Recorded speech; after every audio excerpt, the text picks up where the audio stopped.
आप सुन रहे हैं कहानी गुनाहों का देवता भाग 4। भाग 3 में आपने सुना सुधा व उसकी कॉलेज फ्रेंड गीसू के बारे में। अब आगे। दूसरे दिन तक जब चंदर डॉक्टर शुक्ला के यहाँ निबंध की प्रतिलिपि लेकर पहुंचा तो 8 बज चुके थे। 7 बजे तक तो चंदन की नींद नहीं खुली थी और जल्दी से वह नहा धोकर साइकिल दौड़ाता हुआ भागा था, कहीं भाषण की प्रतिलिपि पहुंचने में देर न हो जाए। जब वह बंगले पर पहुंचा तो धूप फैल चुकी थी। अब धूप भली नहीं मालूम देती थी। धूप की तेजी बर्दाश्त की बाहर होने लगी थी, लेकिन सुधा नील कांटे के ऊंचे ऊंचे झाड़ों की छां में एक छोटी सी कुर्सी डाले बैठी थी। बगल में एक छोटी सी मेज थी जिस पर कोई किताब खुली रखी थी।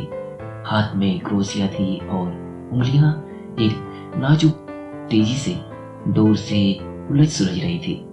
हल्के बादामी रंग की इकलाई की लहराती हुई धोती, नारंगी और काली तिरछी धारियों का कलर किया चुस्त ब्लाउज और एक कंधे पर उभरा उसका बॉल। ऐसा लग रहा था जैसे कि बाह पर कोई रंगीन तितली आकर बैठी हो और उसका सिर्फ एक पंख उड़ा हो। अभी अभी शायद नहा कर उठी थी, क्योंकि शरद की खुशनुमा धूप की तरह हल्के सुनहरे बाल पीठ पर लहरा रहे थे। नील कांटे की टहनियां उनको सुनहरी लहरी समझकर अटखेलियां कर रही थी। चंदर की साइकिल जब अंदर दिखी तो सुधा ने उधर देखा, लेकिन कुछ न कहकर फिर अपनी क्रोशिया बुनने में लग गई। चंदर सीधा पोर्टिको में गया और अपनी साइकिल रखकर भीतर चला गया डॉक्टर शुक्ला के पास। स्टडी रूम में, बैठक में, सोने के कमरे में कहीं भी डॉक्टर शुक्ला नजर नहीं आए। हार कर वह बाहर आया तो देखा मोटर अभी गैरेज में है, तो वे कहाँ जा सकते हैं। और सुधा को तो देखिए क्या खड़ी हुई है, आज जैसे चंदन को जानती ही नहीं। चंदन सुधा के पास गया। सुधा का मुंह और भी लटक गया। डॉक्टर साहब कहाँ हैं? चंदन ने पूछा। हमें क्या मालूम, सुधा ने क्रोशिया पर से बिना निगाह उठाए जवाब दिया। तो किसे मालूम होगा? चंदन ने डांटते हुए कहा। हर वक्त का मजाक हमें अच्छा नहीं लगता। काम की बात का उसी तरह से जवाब देना चाहिए। उनकी निबंध की प्रतिलिपि देनी है या नहीं? हाँ हाँ देनी है। तो मैं क्या करूं? नहा रहे होंगे। अभी कोई ये तो नहीं कि तुम निबंध की लिपि लाए हो तो कोई नहाए धोए ना। बस सुबह से बैठा रहे कि अब निबंध आ रहा है, अब निबंध आ रहा है। सुधा ने मुंह बनाकर आंखें नचाते हुए कहा। तो सीधे से क्यों नहीं करती? नहा रहे हैं। चंदन ने सुधा के गुस्से पर हंसकर कहा। चंदन की हंसी पर तो सुधा का मिजाज और भी बिगड़ गया और अपनी क्रोशिया उठाकर और किताब बगल में दबाकर वह उठकर अंदर चल गई। उसके उठते ही चंदन आराम से कुर्सी पर बैठ गया और मेज पर टांग फैलाकर बोला, आज मुझे बहुत गुस्सा चढ़ा है, खबरदार कोई बोलना मत। सुधा जाते जाते मुड़कर खड़ी हो गई। हमने कह दिया चंदन एक बार कि हमें ये सब बात अच्छी नहीं लगती, जब देखो तुम चिढ़ाते रहते हो। सुधा ने गुस्से में कहा। नहीं चिढ़ाएंगे नहीं तो पूजा करेंगे, तुम अपने मौके पर छोड़ देती हो। चंद्रन ने उसी लापरवाही से कहा। सुधा गई नहीं, वहीं घास पर बैठ गई और किताब खोलकर पढ़ने लगी। जब 5 मिनट तक वह कुछ नहीं बोली तो चंद्रन ने सोचा बात कुछ गंभीर है। सुधा, उसने बड़े दुलार से पुकारा। सुधा। सुधा ने कुछ नहीं कहा, मगर दो बड़े बड़े आंसू टप से नीचे किताब पर गिर गए। अरे क्या बात है सुधी, नहीं बताओगी? कुछ नहीं, बता दो तुम्हें हमारी कसम। कल शाम को तुम आए नहीं। सुधा रोनी आवाज में बोली। बस इस बात पर इतनी नाराज हो पागल? हाँ इस बात पर इतनी नाराज हो, तुम आओ 1000 पर ना आओ, इस पर हम क्यों नाराज होंगे? बड़े आए कहीं के, नहीं आएंगे तो जैसे हमारा घर बार नहीं है, अपने को जाने क्या समझ लिया है। सुधा ने चिढ़कर जवाब दिया। अरे तो तुम्हें तो कह रही हो, भाई चंदन ने हंसकर कहा। तो बात पूरी भी सुनो। शाम को गेसू का नौकर आया था, उसके छोटे भाई हसरत की सालगिरह थी। सुबह कुरान खानी होने वाली थी और उसकी माँ ने बुलाया था। तो गई क्यों नहीं? गई क्यों नहीं? किससे पूछ कर जाती? आप तो इस वक्त आ रहे हैं जब सब खत्म हो गया, सुधा बोली। तो पापा से पूछ के चली जाती, चंद्र ने समझाकर कहा। और फिर गेसू के यहाँ तो क्यों अक्सर जाती हो तुम? तो आज तो डांस भी करने के लिए कहा था उसने, फिर बाद में तुम कहते सुधा तुम्हें ये नहीं करना चाहिए, वो नहीं करना चाहिए, लड़कियों को ऐसे रहना चाहिए, वैसे रहना चाहिए, और बैठ के उपदेश पिलाते और नाराज होते। बिना तुमसे पूछे हम कहीं सिनेमा, पिकनिक, जलसों कहीं पे गए हैं कभी? और फिर आंसू टपक पड़े। अगली कहीं की, इतनी सी बात पर रोना क्या? किसी के हाथ कुछ उपहार भेज दो और फिर किसी मौके पर चली जाना। हाँ, चली जाना।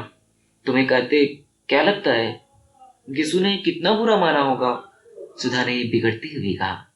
इम्तिहान आ रहा है, फिर कब जाएंगे? कब है इम्तिहान तुम्हारा? चाहे जब हो। मुझे पढ़ाने के लिए कहा किसी से? अरे भूल गए। अच्छा, आज देखो कहेंगे। कहेंगे नहीं, आज दोपहर को आप बुला लाइए, वरना हम सब किताबों को लगाए देते हैं आग। समझे कि नहीं? अच्छा, आज दोपहर को बुला लाएंगे, ठीक?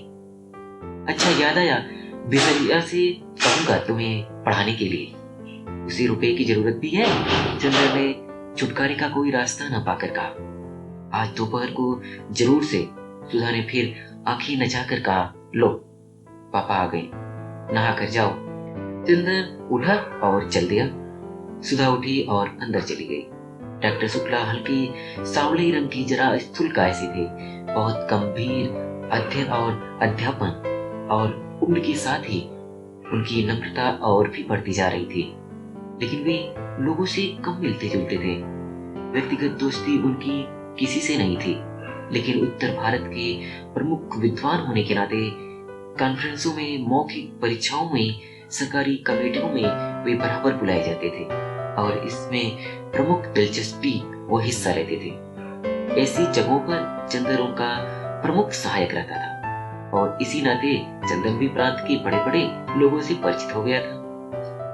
जब वह एमए पास हुआ था, तब से फाइनेंस विभाग में उसे कई बार ऊंचे ऊंचे पदों का ऑफर आ चुका था, लेकिन डॉक्टर शुक्ला इसके खिलाफ थे। वे चाहते थे कि पहले वह रिसर्च पूरी कर ले, संभव हो तो विदेश हो आए, तब चाहे कुछ काम करे। अपने व्यक्तिगत जीवन में डॉक्टर शुक्ला अंतर विरोधों के व्यक्ति थे। पार्टियों में मुसलमानों और ईसाइयों के साथ खाने में उन्हें कोई इतराज नहीं था, लेकिन कच्चा खाना वे चौके में आसन पर बैठकर रेशमी धोती पहनकर खाते थे। सरकार को उन्होंने सलाह दी कि साधु व सन्यासियों को जबरदस्ती काम पे लगाया जाए, मंदिरों की जायदादें जब्त कर ली जाएं, लेकिन सुबह घंटे भर तक पूजा जरूर करते थे। पूजा पाठ, खान पान, जात पात के पक्के हाकिम, लेकिन व्यक्तिगत जीवन में कभी यह नहीं जाना कि कौन शिष्य ब्राह्मण है, कौन बनिया, कौन खत्री और कौन कायस्थ। नहाकर वे आ रहे थे और दुर्गा सप्तशती का कोई श्लोक गुनगुना रहे थे। कपूर को देखा तो रुक गए और बोले, हेलो, हो गया सब टाइप? जी हाँ। कहाँ का है टाइप? मिस डिक्रूज के यहाँ। अच्छा, वो लड़की अच्छी है? अब तो बहुत बड़ी होगी, अभी शादी हुई नहीं? मैंने तो सोचा वह मिले या ना मिले। नहीं, वह यही है, शादी हुई फिर तलाक हो गया। अरे, तू अकेले रहती है? नहीं, अपने भाई के साथ, बर्टी के साथ। अच्छा। और बर्टी की पत्नी अच्छी तरह है? वह मर गई। राम राम, तब तो घर ही बदल गया होगा। पापा पूजा के लिए सब बिछा दिया है, सासा सुधा बोली। अच्छा बेटी, अच्छा चंद्र, मैं पूजा करके आऊं जल्दी से? तुम चाय पी चुके? जी हाँ। अच्छा, तो मेरी मेज पर ये चार्ट है, जरा इसको ठीक कर दो। तब तक मैं आया। चंदन स्टडी रूम में गया और मेज पर बैठ गया। कोट उतारकर उसने खूंटी पर टांग दिया और नक्शा देखने लगा। पास में एक छोटी सी चीनी की प्याली में चाइना इंक रखी थी और मेज पर पानी। उसने 2 बूंद पानी डालकर चाइना इंक घिसनी शुरू की। इतने में सुधा कमरे में दाखिल। ए सुनो, उसने चारों ओर देखकर बड़े सशंकित स्वर में कहा और फिर झुककर चंदर के कान के पास मुंह लगाकर कहा, चावल की नान खटाई खाओगे? ये क्या भला है? चंदर ने हिंक घिसते घिसते पूछा। बड़ी अच्छी चीज होती है, पापा को बहुत अच्छी लगती है। आज हमने सुबह अपने हाथ से बनाई थी, ये खाओगे? सुधा ने बड़े दुलार से पूछा। ले आओ, चंदर ने कहा। ले आए हम लोग। तो सुधा ने अपने आंचल में लिपटी हुई 2 नान खटाई निकालकर मेज पर रख दी। अरे तस्तरी में क्यों नहीं लाई? सब धोती में घी लग गया। इतनी बड़ी हो गई सुगर कहीं की, चंदर ने बिगड़ कर कहा। छिपा करके लाए हैं, फिर ये सकरी होती है कि नहीं? चौके के बाहर कैसे लाते? तुम्हारे लिए तो लाते हैं और तुम ही बिगड़ रहे हो। अंधे को नैन दो, अंधा गए मेरी आंख फोड़ी। सुधा ने मुंह बनाकर कहा, खाना है कि नहीं? हाथ में तो हमारी स्याही लगी है, चंदर ने बोला। हम अपने हाथ से नहीं खिलाएंगे, हमारा हाथ झूठा हो जाएगा। राम राम, पता नहीं तुम रेस्तरां में मुसलमान के हाथ का खाते होंगे। थू थू। चंदन हंस पड़ा सुधा की इस बात पर और उसने पानी में हाथ डुबोकर बिना पूछे सुधा के आंचल में हाथ पोंछ दिए, स्याही के और बेतकल्लुफी से नान खटाई खाने लगा। बस अब धोती का किनारा रंग दिया और यही पहनना है हमें दिन भर, सुधा ने बिगड़ कर कहा। खुद नान खटाई छिपा कर लाई और घी लग गया तो कुछ नहीं, हमने स्याही पोंछ दी तो मुंह बिगड़ गया। चंदर ने मैपिंग पेन से इंक लगाते हुए कहा, हाँ अभी पापा देखें तो बिगड़े की धोती में घी स्याही सब लगाती रहती है, तुम्हें क्या? और उसने स्याही लगा हुआ छोर कसकर कमर में खोस लिया। जी वही घी तर छोर कमर में खोस लिया, गंदी कहीं की। चंदर ने चाट की लाइनें ठीक करते हुए कहा, गंदी है तो तुमसे मतलब? और मुंह चढ़ाते हुए सुधा कमरे से बाहर चली गई। चंदर चुपचाप बैठा चाट दुरुस्त करता रहा। उत्तर प्रदेश के पूर्वी जिला बलिया, आजमगढ़, बस्ती, बनारस आदि बच्चों की मृत्यु संख्या का ग्राफ बनाना था और उनकी नक्शे पर बिंदुओं की एक सघनता से मृत्यु संख्या का निर्देश करना था। चंदन की आदत थी, वह काम में लगता था तो भूत की तरह लगता था, फिर उसे दिन दुनिया किसी की खबर नहीं रहती थी। खाना पीना तन बदन किसी का होश नहीं रहता था। इसका एक कारण था, चंदन उन लड़कों में से था जिनकी जिंदगी बाहर से बहुत हल्की फुल्की होते हुए भी अंदर से बहुत गंभीर और अर्थमयी होती है। इनके सामने एक स्पष्ट उद्देश्य, एक लक्ष्य होता है। बाहर से चाहे जैसे होने पर भी अपने आंतरिक सत्य के प्रति घोर ईमानदारी इन लोगों की विशेषता होती है और सारी दुनिया के प्रति अगंभीर और उछल होने पर भी जो चीजें इनकी लक्ष्य परिधि में आ जाती है उनके प्रति इनकी गंभीरता साधना और पूजा बन जाती है। इसलिए बाहर से इनका व्यक्तिवादी और सारी दुनिया के प्रति निरपेक्ष और लापरवाह दिख पड़ने पर भी वह अंतरतम समाज और युग और अपने आसपास के जीवन और व्यक्तियों के प्रति अपने को बेहद उत्तरदायी अनुभव करता था। वह देशभक्त भी था और शायद समाजवादी भी, पर अपने तरीके से।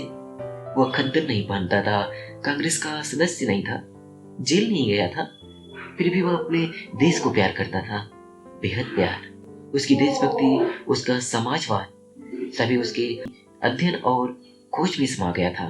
वह यह जानता था कि समाज के सभी स्तंभों का स्थान अपना अलग अलग होता है। अगर सभी मंदिर की कंगूरी का फूल बनने की कोशिश करने लगे तो नींव की ईंट और सीढ़ी का पत्थर कौन बनेगा? और वह जानता था कि अर्थशास्त्र वह पत्थर है जिस पर समाज की सारी भवन का बोझ है। और वह निश्चय किया था कि अपने देश, अपने युग के आर्थिक पहलू को खूब अच्छी तरह से अपने ढंग से विश्लेषण करके देखेगा और उसे आशा थी कि वह एक दिन ऐसा समाधान खोज निकालेगा कि मानव की बहुत सी समस्याएं हल हो जाएंगी और आर्थिक और राजनीतिक क्षेत्र में अगर आदमी खुखार जानवर बन गया है तो एक दिन उसकी आवाज पर देवता बन सकेगी।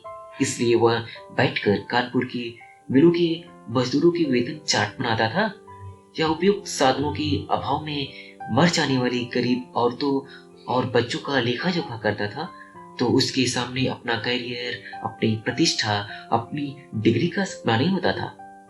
उसके मन में उस वक्त वैसा संतोष होता था जो किसी पुजारी के मन में होता है जब वह अपने देवता की अर्चना के लिए धूप दीप नैवेद्य सजाता है। बल्कि चंद्र थोड़ा भावुक था। एक बार तो चंद्र ने अपने रिसर्च के सिलसिले में यह पढ़ा कि अंग्रेजों ने अपनी पूंजी लगाने और अपना व्यापार फैलाने के लिए किस तरह से मुर्शिदाबाद से लेके रोहतक तक हिंदुस्तान के गरीब से गरीब और अमीर से अमीर बासिंदे को अमानुषिकता से लूटा। तब वह फूट फूट कर रो पड़ा था। इसके बावजूद उसने राजनीति में कभी डूबकर हिस्सा नहीं लिया, क्योंकि उसने देखा कि उसके जो भी मित्र राजनीति में गए वे थोड़े दिन बाद बहुत प्रसिद्धि और प्रतिष्ठा पा गए, मगर अहमियत खो बैठे। अपने अर्थशास्त्र के बावजूद वह समझता था कि आदमी की जिंदगी सिर्फ आर्थिक पहलू तक सीमित नहीं, और वह यह भी समझता था कि जीवन को सुधारने के लिए सिर्फ आर्थिक ढांचा बदल देने भर की जरूरत नहीं। उसके लिए आदमी का सुधार करना होगा, व्यक्ति का सुधार करना होगा, वरना एक भरी पूरी और वैभवशाली समाज में भी आज के से अस्वस्थ और वास्तविक व्यक्तियों वाले व्यक्ति रहेंगे तो दुनिया ऐसी ही लगेगी जैसे एक खूबसूरत सजा सजाया महल जिसमें कीड़े और राक्षस रहते हो। वह यह भी समझता था कि वह जिस तरह की दुनिया का सपना देखता है वह दुनिया आज किसी भी राजनीतिक क्रांति या किसी विशेष पार्टी की सहायता मात्र से नहीं बन सकती। उसके लिए आदमी को अपने को बदलना होगा, किसी समाज को बदलने से काम नहीं चलेगा। इसलिए वह अपने व्यक्ति के संसार में निरंतर लगा रहता था और समाज के आर्थिक पहलू को समझने की कोशिश करता। और यही कारण है कि अपने जीवन में आने वाले व्यक्तियों के प्रति वह बेहद ईमानदार रहता था और अपने अध्ययन और काम के प्रति वह सचेत और जागरूक रहता था। और वह अच्छी तरह समझता था कि इस तरह वह दुनिया को उस ओर बढ़ाने में थोड़ी सी मदद कर रहा है, क्योंकि अपने में भी वह सत्य की वही चिंगारी पाता था।